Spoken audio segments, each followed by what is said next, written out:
Libra, para to sa'yo. Kung ikaw ay Libra, para to sa'yo. Mga paparating na mensahe, guys. Tanong natin sa inyo. Mga guidance, ang mga paparating na mensahe sa inyo.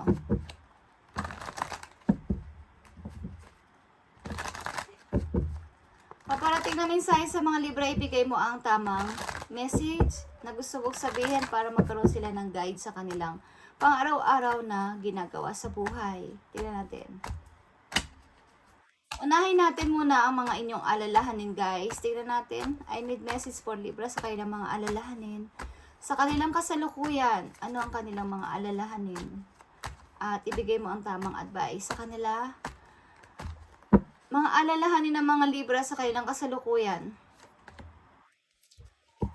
Dadami pa ba ang ipon ko? Yan ang mga alalahanin nyo, guys. Uunlad pa ba ako sa pera? Uunlad pa ba ako sa pera? Magkakaroon ba ako ng freedom sa pera? Sa pananalapi, okay? Nagkakaroon kayo ng pag-iisip-isip. Mga alalahanin nyo, guys. Okay. Meron pa bang magbe-message sa akin sa isang opportunity? May darating pa ba ang opportunity sa akin? Okay, para magkaroon ako ng freedom sa money, like I said. Okay, tingnan natin, guys, ang about dito. Dahil ito ay pera. Meron pa bang darating sa akin chance about dito sa akin? Iniisip, ito ang inyong worry, ang inyong alalahanin, okay? May darating pa ba sa akin opportunity? Yung ilan sa inyo sag-isip, yayaman ba ako? Okay. Ilang Libra dito. Tingnan natin ang message sa inyo para magkaroon kayo ng idea. Ibigay mo ang tamang message dito, Experience from Heaven. Sa mga Libra nandito sa reading, dito sa Queen of Pentacles and Page of Wands. Tingnan natin, guys. Moonlighting. Okay, moonlighting. You can start working on your dream career part-time while keeping your other job to pay the bills. Soon your dream career will take flight and fully support you.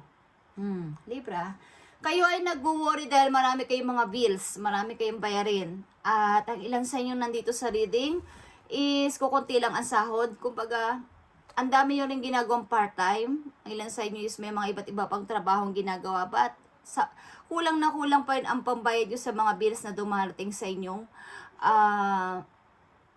buhay. Okay, ang daming mga bayarin, ang daming utang. Okay, so, ang sinasabi sa inyo dito, soon, your dream career will take flight and fully support you.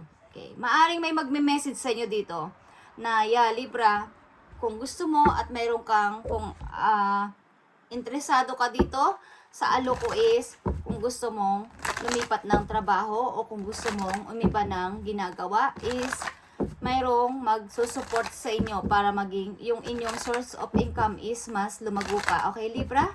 Something na mayroon sa inyong mag-message na isang tao o hindi nyo inaasahan. Okay, unexpected. Ang ilan din sa inyo dito is something, guys. May lilipad sa inyo. I mean, magta-travel sa inyo para sa isang magandang opportunity. Okay, Libra? So, ang worry nyo is yung mga bayarin nyo sa bills. Sa bills. Yung mga something bills. Bayarin. Okay? Mga dumarating na bills. Okay, Libra. Tingnan natin ang inyong about sa inyong pag-ibig naman. Okay? Kung ano inyong kasalukuyan na nangyayari sa inyo about sa inyong pag-ibig or sa inyong papunta sa future. Okay, Libra, tingnan natin. About sa pag-ibig ng mga Libra, tingnan natin ang inyong message. Okay. Gusto nyo ng freedom, Libra? Yeah, bago ito. Something, guys. Ang ilan sa inyo is, di ko alam kung gusto nyo ng bagong person sapagkat kayo ay matagal nang walang kasintahan. Ang ilan sa inyo is wala pang boyfriend, wala pang girlfriend. Ang ilan sa inyo is matagal nang single. Ang ilan sa inyo dito sa reading is may pagka-cold heart sapagkat nakaranas kayo ng mahirap na situation sa pag-ibig. So, tingnan natin kung ano mangyayari sa inyong pag-ibig. Okay, Libra. Libra, buhay pag-ibig ng mga Libra, kayo ay takot magmahal sa ilang Libra na nandito. Takot kayo magmahal at ang gusto ninyo is bagong person, bagong tao. Tingnan natin guys. Ang about sa inyong pag-ibig. Sa mga Libra na nandito sa reading, ibigay mo ang tamang message about sa kanilang pag-ibig.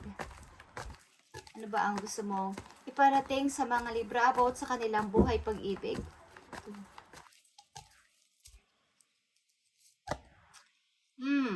Nakita nyo to? Stay optimistic. Positive thinking and faith will bring you romance. Okay, kayong mga nandito sa reading, Libra is single. At ang ilan sa inyo dito is matagal ng, kumbaga, byudo, or nawala ng asawa, nawala ng kasintahan, I mean, literal, na pumanaw at nahihirapan kayong umibig muli. But, positive thinking and faith will bring you romance. Kung kayo ay naghahanap ng pag-ibig at nandito kayo sa kasalukuyan is, guys, maging, kumbaga, maging playful kayo. Huwag kayong maboring, huwag kayong magpaka-boring. Maging, be attractive sa paningin ng iba, okay? Sapagkat nandito ang Queen of Swords, maring kayo ay may, kumbaga is, seryoso sobra sa buhay. Okay lang mga Libra nandito sa reading. Kumbaga, ipakita nyo na, bata pa ako. May pag-asa pa ako. Kumbaga, iibigin pa ako. May karapatan pa ako magmahal. May karapatan pa akong ibigin. Okay? Stay optimistic about your love life, Libra. Okay? Huwag kayong masyadong seryoso. Smile lang kayo everyday. Okay? At may makakapansin ng inyong kagandahan, ng inyong kagwapuhan. Okay, guys? So, tingnan natin ang inyong kasalukuyang situation, guys. At hihingan natin ng advice sa inyong guidance. Libra, na nandito sa reading, ipakita mo ang kanilang kasalukuyang situation, papunta sa future, at ibigay mo ang tamang guide sa kanila para magkaroon sila ng guidance sa kanilang ginagawa. Sapagat ang mga taong nandito sa channel na to ay iyong pagpapalain. Okay, may mga offer, Libra, hide, na dapat mong maging aware ka sa paligid. Baka may mga messages ka na hindi mo nababasa at may offer na pala sa iyo ang ibang tao. Okay? Mga in-applyan nyo. Tingnan nyo ang inyong mga spam, inyong mga email. Baka hindi nyo lang nakikita, Libra. Okay. Tingnan natin. Kasalukuyang situation ng mga Libra papunta sa future. Ibigay mo ang tamang message. Thank you. Thank you so much, Spirit Angels. Okay, nakikita nyo tong King of Pentacles, guys. May mag-o-offer kaya sa inyo na isang person. Okay, Libra, ang inyong ang inyong kasalukuyan is, I'm tired. Pagod na ako sa relasyon na to. Gusto ko na tong bitiwan, gusto ko na tong alayasan. Ayoko na. Sobrang napakahirap ng inyong situation sa inyong pag-ibig o sa inyong buhay mag-asawa maybe at gusto nyo nang alisan ang tao na to na sobrang nagpapahirap sa inyong mundo. Okay, Libra, tingnan natin ang mensahe sa inyo dito para magkaroon kayo ng guide dito sa Temptation and Five of Swords. Ito ay obstacle, guys. Okay, sa mga Libra na nandito is may problema kayo sa inyong buhay mag-asawa at kung ito'y kasintahan lang o kinakasama, mayroon kayong problema sa inyong buhay mag-asawa. Be clear kung ano talaga ang gusto mo para matulungan ka ni Universe sa inyong mga paplanuhin. Baka urong-sulong ka, lalayas ka, alis ka, magpapasya ka, but nauudot-udlot. Okay, tingnan natin. Be clear your mind. Libra. Message mo sa mga Libra nandito sa reading, ipakita mo ang iyong advice. Thank you so much. Okay, Libra. Slow down and take your time. There is no need to rush everything. You are already doing your part. Trust that what belongs in your life is already making its way towards you in divine timing. Okay. Maaring kung nandito ka pa sa relation na to, guys, pinipilit mo talaga makaalis dito is, maaring hindi ka naman makaalis sapagkat kung ilan sa inyo ay kasal kayo, hindi ka makaalis kung may mga situation kayo na binabalanse sapagkat gustuhin mo mang umalis, gustuhin mo mang takasan ang relation na to is napakahirap dahil meron kang kinoconsider. But, mag-trust ka lang. Kung yan, nandiyan ka sa part na yan is, maaring makisabay ka sa agos sa situation muna at maghintay ka sa tamang timing na ibibigay sa iyo ng iyong guidance dito sa iyong situation, Libra, sapagkat maaring may mga dapat ka pang malaman at baguhin sa iyong mga pananaw bago mo ito magawa, okay, bago ka makaalis dito, okay? And stand tall in your power. Kumbaga, kung nandiyan ka man sa situation na yan is, gawin mo ang everyday routine mo, igawin mo ang lahat at magpatuloy kahit nandiyan ka sa isang relation na ang hirap matakasan, ang hirap maalisan, is magpatuloy ka lang at mangyayari as mangyayari. Sabi sa iyo ng yung mga guidance sa tamang timing. Okay, huwag ka muna magmadali sa iniisip mo o pinaplano mo kung balak mo siyang layasan, balak mo siyang alisan is kumbaga, sa panahon ngayon, sa kasalukuyan mo is hindi pa nararapat. Yan ang sabi sa'yo. Sapagkat kung, ang example dito, halimbawa may anak pa kayo mga maliliit, kailangan mo nang magtiis-tiis ka, at mayroon ditong tamang timing para dito sa inyong relation, para dito sa pagtatapos nito kung gusto mong tapusin ang relation na to, okay? Hindi ka dapat madali. Slow down and take your time. Libra, there is no need to rush everything. Huwag mong pabilisin. Okay? Kasi yung iba pag nagdesisyon is ayoko na. Pero walang kinoconsider yung may masasaktan na anak, may masasaktan na mga tao sa paligid nila. Okay? Something na mangyayari ito sa tamang pagkakataon, tamang timing na itatalaga sa inyo ng langit kung hanggang saan at hanggang kailan kayo ang dapat andyan muna. Okay? Dahil lahat ng bagay na nangyayari sa atin is may rason at kung bakit pa dapat tayo ay mag-stay o may mga tao din naman na dapat nang umalis agad sapagkat lahat ay may reason, guys. Okay? So tingnan pa natin to, guys, kung ano ang nangyayari dito sa inyong relation na to dito sa love message. Libra, I need message para sa Libra. Okay. Ang gawin mo lang sa panahon ngayon is, kung hindi ka pa nakakaalis dito sa situation na to, take your power back. Okay? You are giving someone control over how you feel. Your happiness should only depend on you. Nasa sayo ang kumbaga, baka sinasabi mo na hindi na ako happy, hindi na ako masaya sa relation na to. Nasa sayo yun, okay, Libra? Pwede kang maging masaya kahit andyan ka pa sa relation na yan. At nakadepende yan sa'yo kung paano mo mapapasaya ang iyong sarili. Okay? Pwede kang magpakabisi sa trabaho, pwede kang makipag-usap-usap sa mga friends mo, pwede mong, kung may anak ka, i-focus mo yung attention mo sa anak mo kaysa sa asawa mo. Okay? Kung ganyan ang turing sa'yo ng yung asawa is mag-focus ka na lang sa ibang bagay habang kasama mo siya at huwag mo na siyang intindihin. Take your power back. Okay. Mangyayari sa tamang timing. Libra, huwag mo madaliin ang pagkakataon na to sa ngayon. Okay. So, tingnan natin, guys, ang mga papating pang message for you na gustong sabihin sa inyo ng yung mga arkanghel para magkaroon kayo ng guide. Okay, Libra. Libra na mga nandito sa reading is para to sa'yo. Mukha namang problema kasi kayo sa mga, yung ilan sa inyo, sa mga bayarin, yan ang inyong mga worries, sa mga bills na dumarating, sobrang dami at ang hirap ibalabalanse. Kahit ang dami mo nang ginagawang trabaho at ilan na ang trabaho mo, ang hirap i-budget. Okay. Libra, tingnan natin pa ang message sa'yo ng iyong mga arkanghel. Thank you. 8 of Pentacles, 8 of Ariel is here. Take great pride in your excellent work, Libra. Practice makes perfect. Consider getting additional education or training.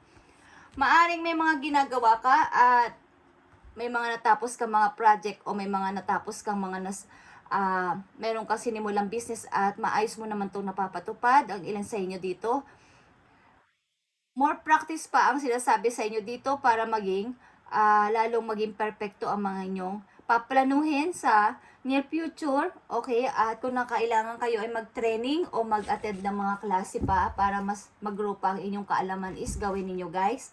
Sapagkat follow your passion, you are ready for any challenge. Libra, opportunities for excitement and adventure.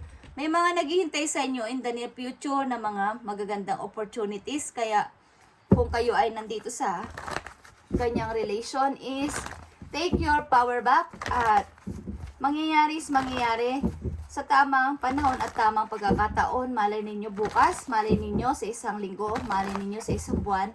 At habang andyan ka pa sa isang ayaw mo na relasyon na yan is gawin mo ang nararapat everyday at may mangyayaring maganda sa buhay mo, okay? Huwag mong i-focus ang iyong sarili sa mga taong hindi naman karapat-dapat na, okay, mahalin. Okay? Kung sakasakaling hindi ka pa makaalis, hindi ka pa makatakas sa kanyang relation is, habang andyan ka, take your power back. Okay? Para maihanda mo sa iyong near future na mga plano at mga paparating na opportunity. Tingnan natin, Libra, ang inyong message pa. One message pa dito para sa mga Libra sa kailang message today at advice. One. Thank you para sa mga Libra. Para to sa inyo guys. Okay, Libra. Wandering path. Enjoy the journey. Okay? I-enjoy mo lang yung journey na nangyayari sa iyong buhay ngayon, sa inyong journey ng life. Sa ngayon, enjoy lang sa iyong ginagawa at maring ilan sa inyo is adventurous at pupunta ng iba't ibang place. Maring ilan sa inyo is magta-travel. Okay? Something magta-travel kayo guys. May compass dito, may compass. Okay? Voyage of the heart. Okay guys, maaaring kayo ay adventurous na person at gusto niyo yung umaalis-alis, gusto niyo yung pupunta ng iba't ibang lugar o iba't ibang place. So, ang inyong trabaho sa kasalukuyan ay umaalis-alis kayo ng bahay. Pupunta ng iba't ibang lugar. Okay. Tingnan natin guys, ang last message dito. Maging paalala man to, advice or situation nyo o sa mga taong nakapaligid sa inyo. Tingnan natin ang message pa para sa inyo, Libra. Libra message. Tingnan natin ang message for you dito. Libra, para to sa iyo. Take your power back. Ang happiness na gusto mo is nakadepend sa iyo. Okay. Kung ano mang ginagawa mo everyday, mas mag-grow ka pa sa iyong sarili at huwag mo munang isipin ang hindi mo kayang kontrolin. Okay? Hayaan mo na muna yan at mangyayari guys sa tamang pagkakataon. Hindi natin alam, baka bukas, okay? Sa isang linggo, sa isang buwan. 3, 4. Huwag kang mainip. Nakikita yan ni Lord. Okay? Libra? Okay. Kailangan mo talagang palakas, rest and rejuvenate. Kailangan mo magpalakas dahil gulong-gulo ang lahat sa mundo mo. Okay? Yung palibot mo, magulo ang utak mo, magulo lahat. Okay? Something na kailangan mo mag-refresh, mag-rest muna at mag-rejuvenate sa sarili. Okay? Mag-refresh. Something na kayo ay maraming isipin. Okay, Libra, na mga Libra nandito sa reading. Salamat Libra at ito muna ang inyong message today at i-update natin yan sa mga susunod na araw. Libra, thank you and God bless sa inyo lahat guys. Pagpalain kayo ni Lord sa araw-araw at sana is mawala itong mga isipin sa inyo mind, okay? At magkaroon kayo ng peace of mind lalo na sa gabing ito. Sana kayo ay makatulog ng maayos at mapayapa sa pangalan ni Jesus. Amen.